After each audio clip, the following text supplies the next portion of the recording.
Hari ini kita belajar di tema 6, panas dan perpindahannya, subtema 2, perpindahan kalor di sekitarku, pembelajaran yang kedua. Mari adik-adik kita belajar dengan penuh semangat ya.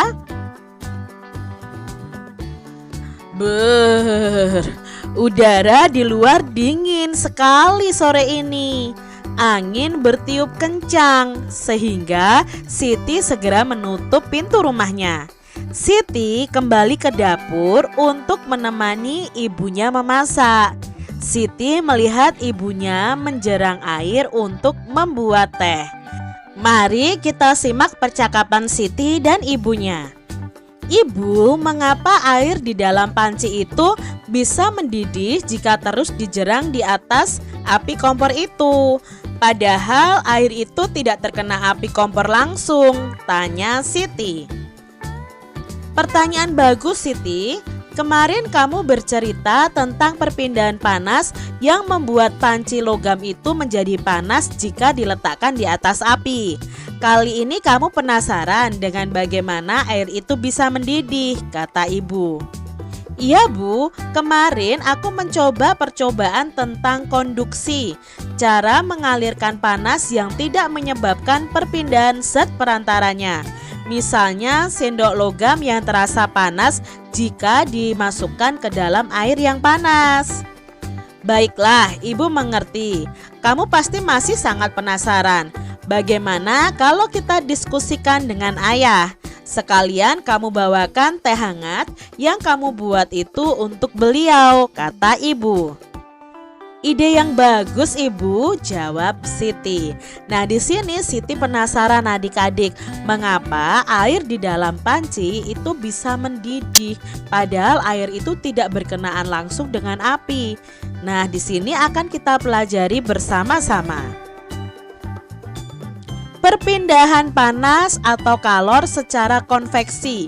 Pada pembelajaran sebelumnya kita sudah belajar perpindahan panas atau kalor secara konduksi. Nah, sekarang tentang konveksi nih adik-adik. Perpindahan kalor secara konveksi ialah perpindahan kalor yang disertai dengan perpindahan zat perantaranya. Umumnya, peristiwa perpindahan kalor secara konveksi ini terjadi pada zat cair dan gas. Nah, zat yang menerima kalor akan memuai dan menjadi lebih ringan sehingga akan bergerak ke atas. Saat zat yang lebih ringan tersebut pindah ke atas, molekul zat yang ada di atasnya akan menggantikannya. Perpindahan secara konveksi ini dapat diumpamakan dengan kegiatan memindahkan setumpuk buku dari satu tempat ke tempat lain. Ketika kamu memindahkan buku tersebut ke tempat lain, tentu kamu akan ikut bersama dengan buku-buku tersebut. Jika buku-buku itu diumpamakan sebagai energi panas dan kamu adalah medianya, maka perpindahan kalor dengan cara konveksi akan menyertakan perantaranya adik-adik. Peristiwa konveksi ini terjadi pada saat merebus air. Air yang letaknya dekat dengan api akan mendapatkan panas sehingga air menjadi lebih ringan. Lalu air akan bergerak ke atas adik-adik dan digantikan oleh air yang ada di atasnya. Demikian seterusnya sampai air itu akan mendidih dan biasanya akan mengeluarkan seperti gelembung-gelembung begitu. Itu tandanya kalau sudah mendidih adik-adik. Perpindahan kalor secara konveksi juga mengakibatkan terjadinya angin darat dan angin laut. Apa itu angin darat dan angin laut? Yuk kita simak adik-adik. Angin darat itu terjadi karena udara di darat pada malam hari itu lebih cepat dingin daripada udara di laut. Sehingga udara yang berada di atas laut akan naik dan udara dari darat akan menggantikan posisi udara yang naik tadi. Nah, angin laut terjadinya itu siang hari karena daratan lebih cepat panas dibandingkan di laut adik-adik. Sehingga udara di darat akan naik dan udara di laut akan mengalir ke darat menggantikan tempat udara yang naik tadi. Nah, keadaan ini akan digunakan para nelayan untuk pergi melaut pada malam hari hari dan kembali ke darat pada pagi atau siang hari. Jadi pada malam hari mereka akan menggunakan angin darat yang bertiup dari darat ke laut adik-adik untuk mereka pergi melaut. Nah, pada siang hari mereka akan menggunakan angin laut, yaitu yang bertiup dari laut ke darat untuk mereka kembali ke pantai setelah melaut. Sedangkan contoh peristiwa konveksi yang lain adalah penggunaan cerobong asap pada pabrik. Nah, apakah di rumahmu itu dipasang jendela ventilasi adik-adik? Nah, pemanfaatan ventilasi sebagai sirkulasi udara di dalam rumah itu juga memanfaatkan perpindahan panas secara konveksi. Itu tadi adik-adik perpindahan panas secara konveksi. Nah, mari kita pelajari hal-hal penting yang ada di setiap paragrafnya. Di setiap paragraf pasti ada hal-hal penting yang harus kita ketahui. Misalnya di paragraf 1 ini adik-adik, apa sih hal yang penting yang harus kita ketahui?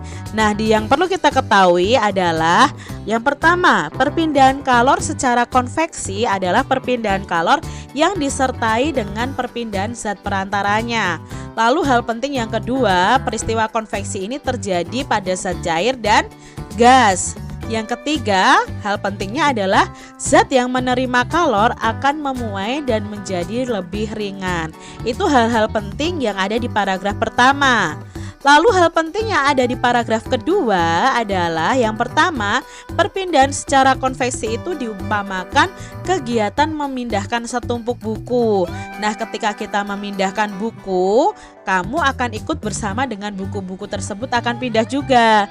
Nah, perpindahan kalor dengan cara konveksi akan menyertakan perantaranya juga. Ini hal-hal yang penting di paragraf kedua. Lalu hal yang penting di paragraf ketiga adalah peristiwa konveksi itu terjadi pada saat merebus air. Nah, air yang letaknya dekat dengan api akan mendapatkan panas dan akan bergerak ke atas digantikan air yang dari atas ya adik-adik ya, akan turun ke bawah lalu akan dididihkan lagi. Berikutnya paragraf yang keempat adik-adik. Nah, hal penting dari paragraf ini adalah yang pertama, perpindahan kalor secara konveksi itu mengakibatkan terjadinya angin darat dan angin laut. Lalu contoh peristiwa konveksi yang lain adalah penggunaan cerobong asap pada pabrik. Pemanfaatan ventilasi sebagai sirkulasi udara di dalam rumah itu juga memanfaatkan perpindahan panas secara konveksi. Itu tadi hal-hal penting dari masing-masing paragraf yang perlu kalian ketahui. Nah, di sini kita akan membuat diagram yang menjelaskan pemahaman tentang konsep perpindahan panas secara konveksi. Kita buat seperti ini adik-adik. Nah, panah ke atas. Konveksi adalah perpindahan kalor yang disertai dengan perpindahan zat perantaranya. Jadi ini pengertian dari konveksi. Lalu dapat diumpamakan sebagai memindahkan setumpuk buku dari satu tempat ke tempat lainnya. Nah, pada peristiwa merebus air konveksi ini, air mendapat panas dan bergerak ke atas dan digantikan oleh air di atasnya. Jadi air yang dekat dengan api akan bergerak ke atas dan akan digantikan oleh air di atasnya. Nah, di sini contoh lainnya ada angin darat dan angin laut, lalu cerobong asap dan ventilasi udara. Nah, konveksi ini menyebabkan zat yang menerima kalor akan memuai dan menjadi lebih ringan. Lalu akibat yang kedua, zat yang ringan akan bergerak ke atas dan zat yang ada di atasnya akan menggantikannya. Ini tadi konsep perpindahan panas secara konveksi. Jadi kalian bisa buat diagram seperti ini untuk lebih memahami lagi tentang konveksi. Peristiwa perpindahan panas secara konveksi itu sering terjadi di sekitar kita, namun terkadang kita tidak menyadarinya. Mari lakukan kegiatan berikut untuk membuktikan peristiwa yang menunjukkan terjadinya perpindahan panas secara konveksi. Lakukanlah kegiatan ini di dalam kelompok atau bisa kalian lakukan sendiri adik-adik.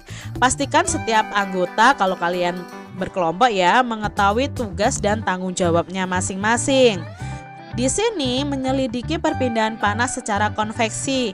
Alat dan bahan yang harus disiapkan ada segelas air panas, es batu, air matang suhu ruangan ya. Ini untuk membuat es batunya, lalu 1 buah kantong plastik ukuran kecil, 1 buah karet gelang dan pewarna makanan. Nah, percobaan ini memerlukan beberapa es batu berwarna. Oleh karena itu, buatlah es batu berwarna terlebih dahulu. Kamu dapat membuatnya sehari sebelumnya adik-adik. Lalu ikuti langkah berikut ya. Untuk membuat es batu berwarna, campurkan setetes pewarna makanan ke dalam air matang suhu ruang. Masukkan air yang telah diwarnai tadi ke dalam kantong plastik, lalu ikat dengan karet gelang, lalu masukkan ke dalam freezer atau lemari es sampai air itu membeku menjadi es batu adik-adik. Setelah itu, es batu berwarna ini dapat diganti juga dengan es lilin warna-warni yang mungkin mudah didapatkan. Nah, langkah kegiatan percobaan yang pertama, siapkan 1 buah gelas ukuran sedang isi dengan air panas. Kalian bisa meminta bantuan orang tua kalian atau orang yang lebih dewasa. Usahakan ya adik-adik, gelas itu cukup besar sehingga dapat memuat es batu yang telah dibuat sebelumnya. Lalu kalian masukkan es batu berwarna ke dalam gelas air panas tadi. Amati es batu yang ada di dalam gelas berisi air panas tersebut. Lalu kalian bisa catat apa yang terjadi dengan es batu berwarna tersebut. Otomatis akan mencair ya adik-adik ya. Nah, bagaimana bentuk es batu setelah dimasukkan ke dalam gelas air panas? Apakah es batu mencair? Mengapa demikian? Tentunya akan mencair adik-adik, ukurannya akan mengecil. Karena peristiwa ini terjadi akibat pengaruh kalor yang dirambatkan dari air panas. Jadi kalor dari air panas itu merambat ke es batu dan akhirnya es batunya akan mengecil dan mencair. Es batu mencair karena mendapatkan panas. Berasal dari manakah panas tersebut? Tentunya panas tersebut berasal dari air panas tadi adik-adik.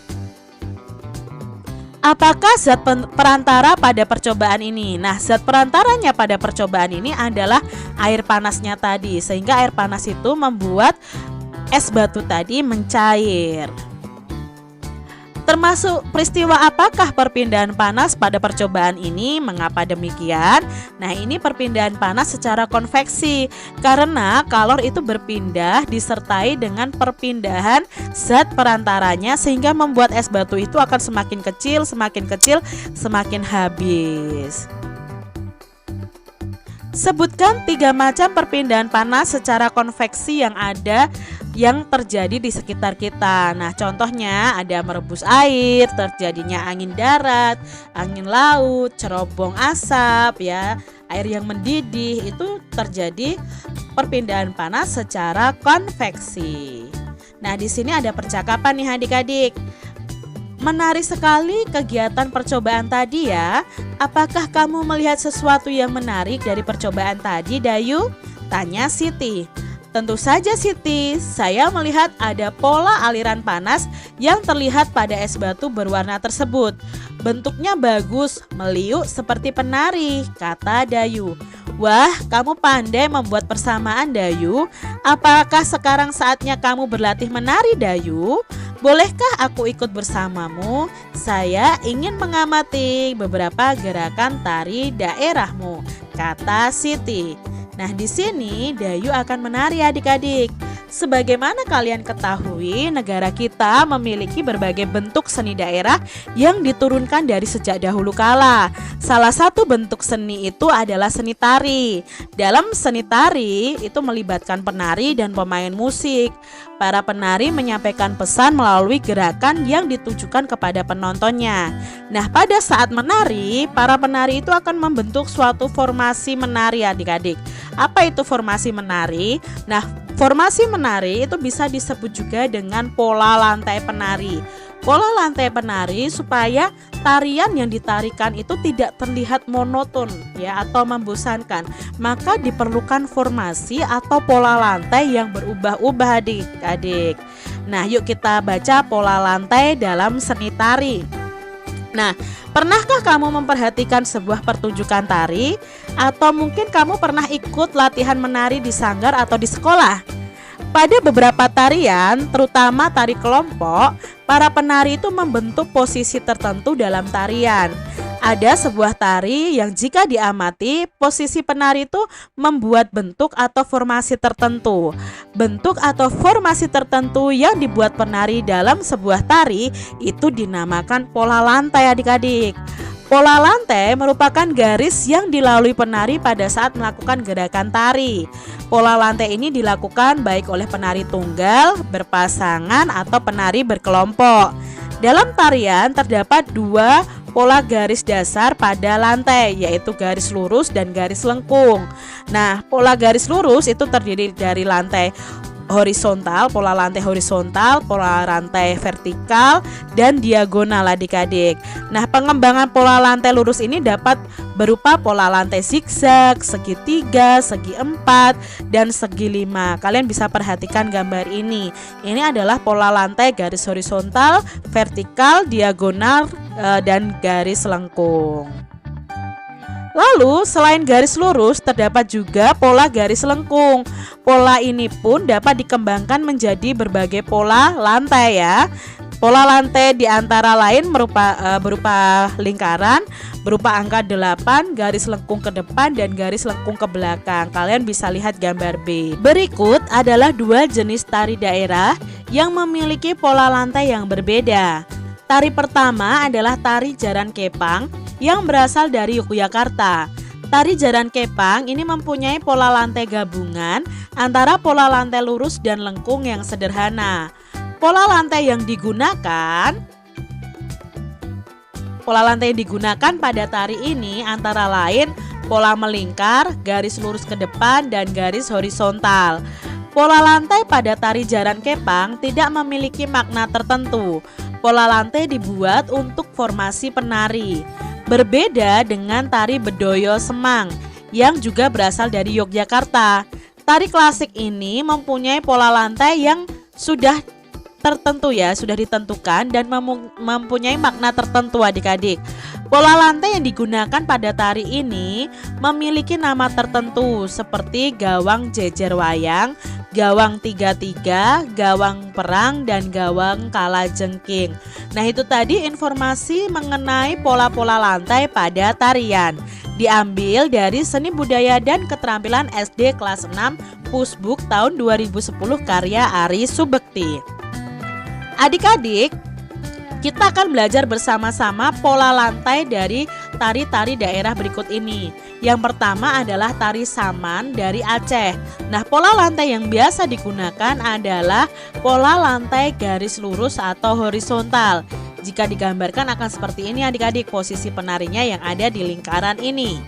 Nah, untuk tari Sekapur Sirih dari Bengkulu, pola lantai yang digunakan adalah lengkung ke depan ya. Seperti ini. Kalau digambarkan ya adik-adik ya, ini juga bisa disebut dengan pola lantai huruf V, karena seperti huruf V ya adik-adik.